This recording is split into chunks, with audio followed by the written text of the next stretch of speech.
Ор тоқпақ. Бұрынғы өткен заманда бір шал мен кемпір болыпты. Шал мен кемпір кедей болып, тұзақ құрып күнін көреді екен. Бір күні шал тұзағын келіп қараса, бір қаз түсіп қалыпты. Шал қазды тұзақтан босатып, бауыздайын десе, қаз шалға айтыпты: «Сен мені босат, менен не сұрасаң, соны бір жылдан кейін ал».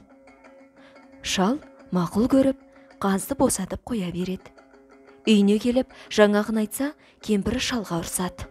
Шал: «Қой, сен түк білмейсің», деп сөзін тыңдамай жүре береді. Бір жыл өтеді. Шал қазға бармақшы болады. Жүре-жүре бір жерге келсе, өңкей түйе жайылып жүр екен. Келіп түйешіден: «Бұл кімнің түйесі?» десе, «Бұл қазбайдың түйесі», дейді. «Бұл қазбай баяғы қаз екен», деп шал ойланып тұрып жүріп кетеді. Бір жерге келіп: «Кімнің қойы?» деп қойшыдан сұрайды. «Бұл қазбайдың қойы», дейді қойшы. Шал жаңағы қойшы баладан: «Шырағым, қазбайдың бұдан басқа несі бар?» дейді. Бала шалға: «Қазбайдың 3 жақсы нәрсесі бар. Біреуі піс қазаным піс десе, әртүрлі тамақ пісіп шығады. Енді біреуі құс есегім құс десе, есегі алтын құсады. Тағы біреуі ұр тоқпағым ұр десе, адамдарды ұра береді». Шал мақұл деп жүріп кетеді. Қазбайдың аулына келеді. Қазбай шалды күтіп алады. Шал қазбайдан піс қазанын сұрайды. Қазбай сұрағанын береді. Шал алып үйіне келе жатса, бір жерде асық ойнап жатқан балалар: «Ата, асқа түс», дейді. Шал асқа түседі. Үйге кіріп бара жатып, балаларға: «Шырақтарым, піс қазаным піс демеңдер», дейді. Шал үйге кіріп кеткен соң, балалар тыңдасын ба, «Піс қазаным піс» деп шулап қоя береді. Сөйдегенде әртүрлі тамақ пісіп даяр болады. Балалар қазанды айырбастап алып қалады. Шал қазанды үйге алып барып, «Піс қазаным піс» десе, еш нәрсе піспейді. Шал қазанды алып қазбайдың үйіне қайта келеді. Қазбайға: «Бұдан еш нәрсе шықпады», дейді. Қазбай қазанды алып, «Піс қазаным піс» десе, еш нәрсе шықпайды. Қазбай қазанның орнына шалға есекті беріп жібереді.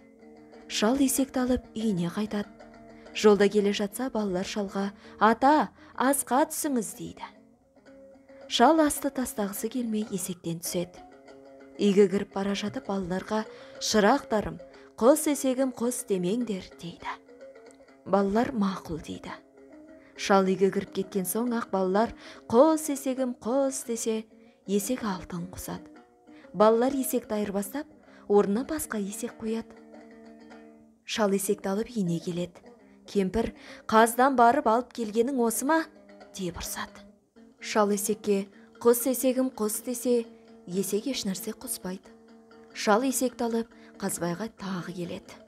«Есек еш нәрсе құспайды», дейді. Қазбай есекті алып, «Құс есегім құс» десе, еш нәрсе шықпайды.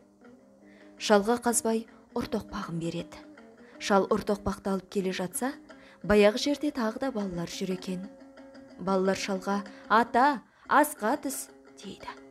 Шал үйге кіріп бара жатып: «Шырақтарым, ұр тоқпағым ұр демеңдер», дейді. Шал үйге кіріп кеткен соң, дәндеген балалар «Ұр тоқпағым ұр» деп шулап қоя береді. Тоқпақ балалардың әр қайсысын ал кеп ұрсын. Ұрып жүр, ұрып жүр. Балалар тоқпаққа жалынады: «Ойбай, піс қазаныңды, құс есегіңді берейік», дейді. Шал келе жатып естіп қояды. Сөйтіп: «Піс қазанды, құс есекті бересіңдер ме?» дейді. Балалар: «Мақұл, әкеліп береміз», дейді. Шал ұр тоқпақты қойғызады.